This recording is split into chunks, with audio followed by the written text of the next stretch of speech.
We now come to the Leader of the Opposition, Kemi Badenoch. Mr. Speaker, can I send my warmest wishes to our armed forces at home and overseas, to the emergency services and everyone who will be working over Christmas. And can I wish you, Mr. Speaker, the House staff and all members of this House a very Merry Christmas. Mr. Speaker, for years, the Prime Minister and his cabinet played politics with the WASPI women. The Deputy Prime Minister said Conservatives were stealing their pensions. She promised to compensate them in full. Another broken promise. Now they admit we were right all along. But let's ask about another group of pensioners whose trust... Let's ask about another group of pensioners whose trust was broken. Since the Chancellor cut winter fuel payments, how many extra people have applied for pension credit? Mr. Speaker, the number one job of this government was to put the finances back in order after the last government lost control. They left a £22 billion black hole and we had to take tough choices. We made sure the most vulnerable pensioners do get the winter fuel payment, and we have been encouraging and driving up eligibility for pension credit. So saying up to their entitlement, and she should join that campaign. But Mr. Speaker, here's the difference. Because we've stabilised the economy, we can commit to the triple lock. That means that next April, pensioners get another £470. But here's the difference, because 2 weeks ago, the Shadow Chancellor said the triple lock is unsustainable, their position. So pensioners would lose out under the Tories yet again. Mr. Speaker, he didn't answer the question because he doesn't know the answer. There are 850,000 eligible pensioners not claiming pension credit. If they sign up, that will cost the Treasury £2.3 billion, wiping out the savings that the Chancellor claimed she would make. Before the election, his Chief Secretary told the public they had no plans to cut winter fuel. But they did have plans, didn't they? Age UK say cutting the winter fuel payment with very little notice will potentially jeopardise the health and finances of millions of older people. Does he agree with Age UK that this is the last thing both pensioners and the NHS need?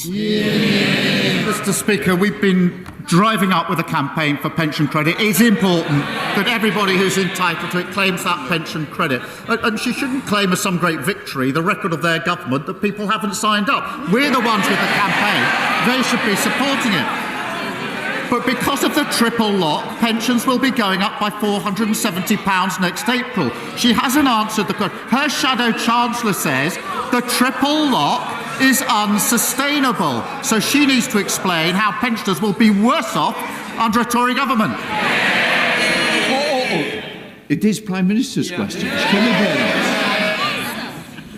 Mr. Speaker, we protected the triple lock during all our time in government. Meanwhile, energy bills are increasing, despite his promise to cut them by £300. In Scotland, his party leader wants to restore the winter fuel payments. Across England, councils are scrabbling together funds for struggling pensioners. The tragic reality this Christmas is pensioners will suffer and may even die as a result of this cruel policy.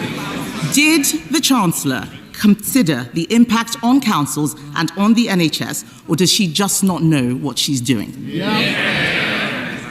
The Household Support Fund was set out in the budget. She knows that. We're pushing up pension credit. But she now says they are committed to the triple lock. Her Shadow Chancellor says they're not, that it's unsustainable.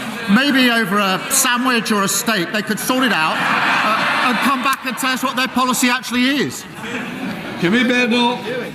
Mr. Speaker, the Prime Minister needs to misrepresent me to make his point. I don't need to misrepresent him to make my point. Yes.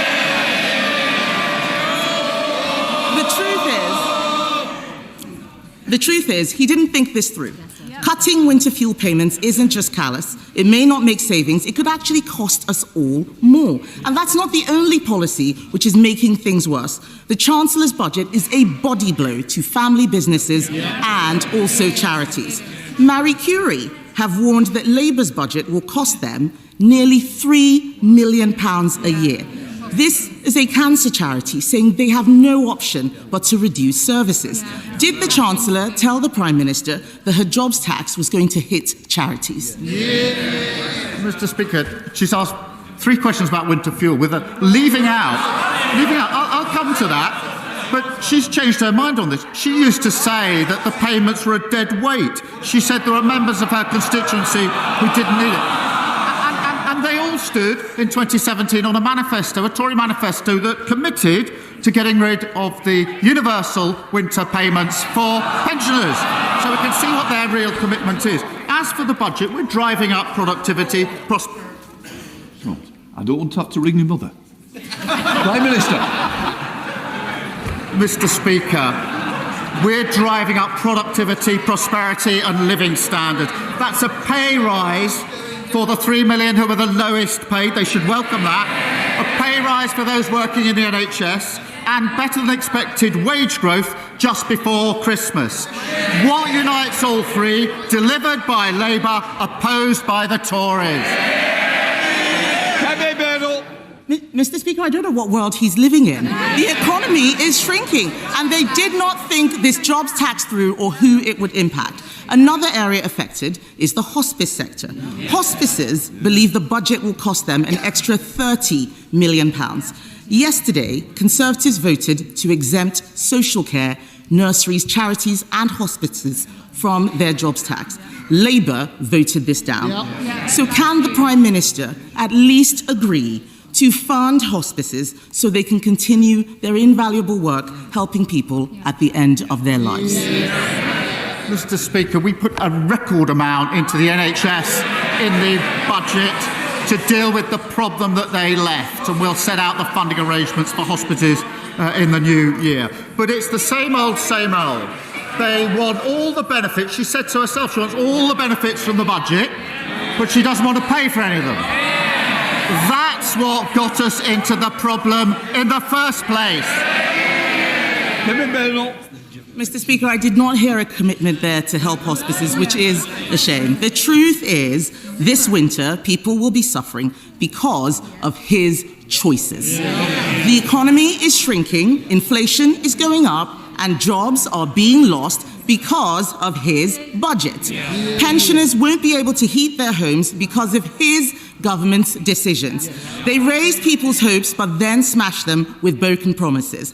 And now we learn that he is about to give away our hard-won Brexit freedoms.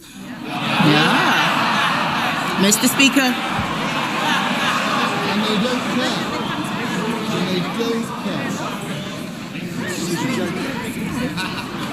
All right. Mr. Speaker, now we learn he is about to give away our hard-won Brexit freedoms. The truth is, they are punching the British people in the face, literally in the case of one of his MPs, and he will pretend that this is about the past. But we all know these are his choices, bad choices. If he's looking for a New Year's resolution, why doesn't he start with telling the truth? I'll do it now. £22 billion black hole left by them. Record numbers on the waiting lists. Nearly. It's not a good time to leave the chamber, is it? Prime Minister. Mr. Speaker, £22 billion black hole. Record waiting list with our NHS. They should hang their heads in shame. Immigration completely out of control. Nearly 1 million net migration. She was the cheerleader for all of that. She wants the truth. That's the truth. That's why they're sitting there. Mr. Speaker, whilst they cart from the sidelines, talking the country down, this government is getting on with the job. Record funding for the NHS. Money for our trains, buses, and yes, Mr. Speaker, potholes. Pay rises for 3 million of the lowest paid. Wages growing faster than inflation. Planning laws reform. Great British Energy set up. We're only getting started next year. We'll continue to rebuild no matter what the blockers opposite say. Thank you, Mr. Speaker.